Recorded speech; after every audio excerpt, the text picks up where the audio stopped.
You clicked for Caitlin Clark and the LPGA headline. Yes, we're going there. Here's the question. Why would golf's most elite sponsors and tours even consider a basketball rookie in their ecosystem? This is big time news, and I'm telling you right now, this is going to break the damn internet. Hey, I don't want to hit anyone with a golf ball. That is my #1 priority. Stay with me, because this isn't about hype. It's about the money flows behind modern sports, and how Clark's surge in attention rattled the old assumptions built during the Tiger era.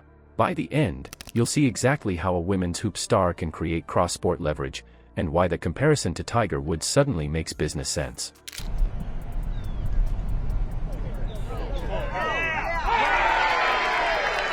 Pro Amateur event on November the 12th. Tournament officials announced this past Thursday, which is today.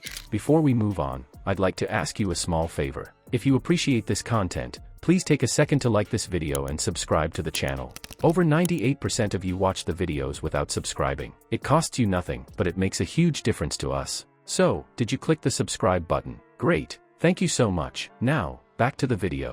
Yeah, Rex, I was actually also in the room of the Women's Leadership Summit earlier today when Caitlin was speaking alongside Kathy Ireland and Annika Sorenstam. There's just a lot of joy in that room. Well, first of all, we're thankful that she's here. I think she's been the one, and when you talk about women's sports, she's other than Nelly, it's been Caitlin, and what she has done is amazing. And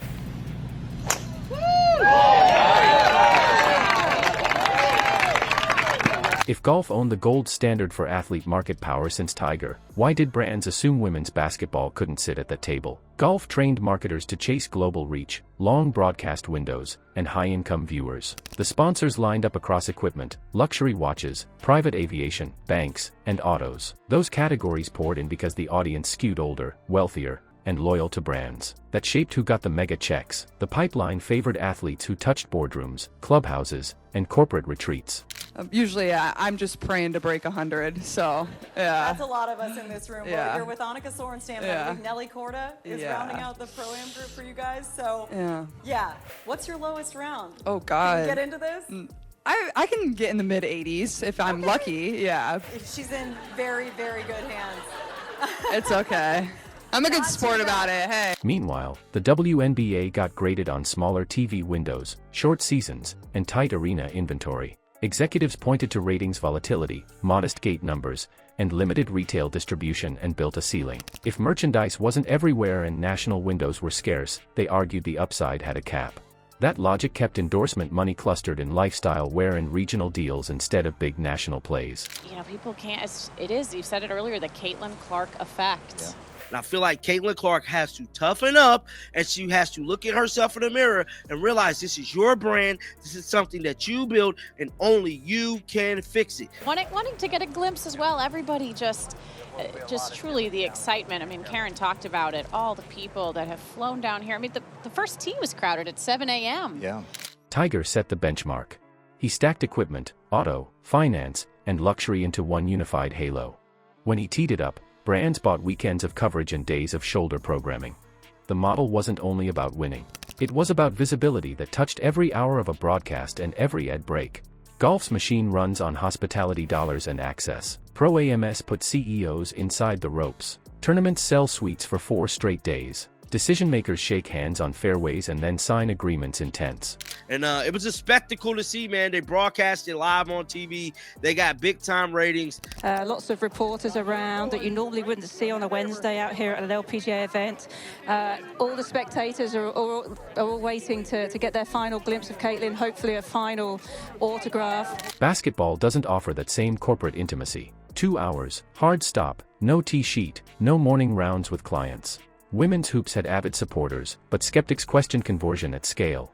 Past surges didn't break through. Games got scattered across networks and time slots. Schedules collided with other sports. There weren't enough crossover moments to introduce star players to luxury categories. Clark's early pro window didn't move the needle, it scrambled the pricing model. The core problem was simple. Brands didn't view women's basketball as a gateway to luxury and finance spend on golf's level. Now watch how her first months delivered numbers that broke that logic in real time. So what number finally made golf's gatekeepers look at a basketball rookie and say, we need her in our world? Start with the first blast of data.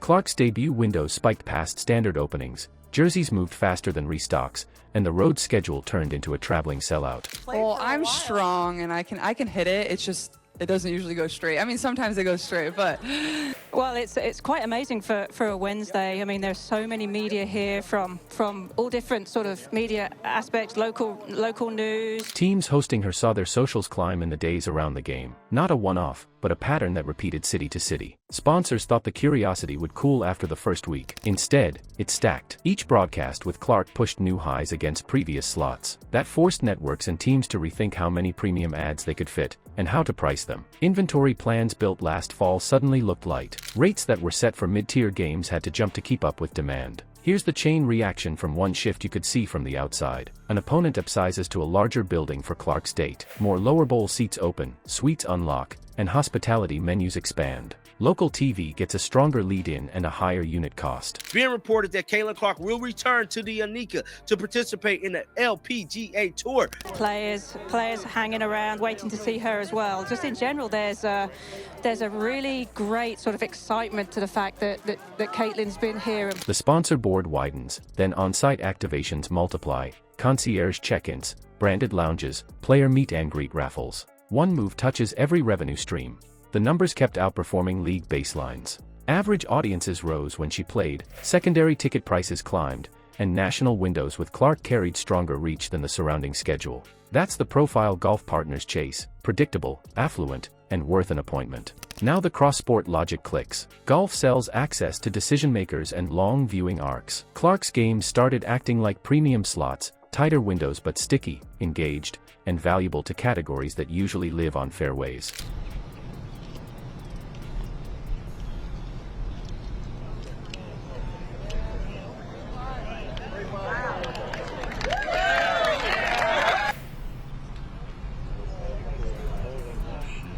On Tiger, keep it simple, acknowledgement from the name that defines sponsor gravity signals the room is paying attention. No need for fireworks, recognition matters. So the deal math evolves. Reported terms line up like LPGA headliners, a solid base, multi-year security, performance triggers, plus hospitality and Pro-Am style appearances built into major weeks. That solves the old ceiling. Money from finance, luxury, auto, and travel now follows her. And that creates a new tier, where Clark isn't just moving tickets, she's moving budgets across sports. Clark didn't just stack milestones, she shifted where the biggest checks point. Luxury, finance, and travel brands now follow her games like prime tee times, treating 2-hour windows as must-buy slots. That's new gravity for women's hoops, and it opens doors that used to swing only on fairways and in Pro-Am tents. If you want deeper dives into the contract structures, viewership curves, and how this sets benchmarks for the next rookie class, subscribe and drop the next player we should analyze. The real test lands next season. Do these budgets renew at full freight?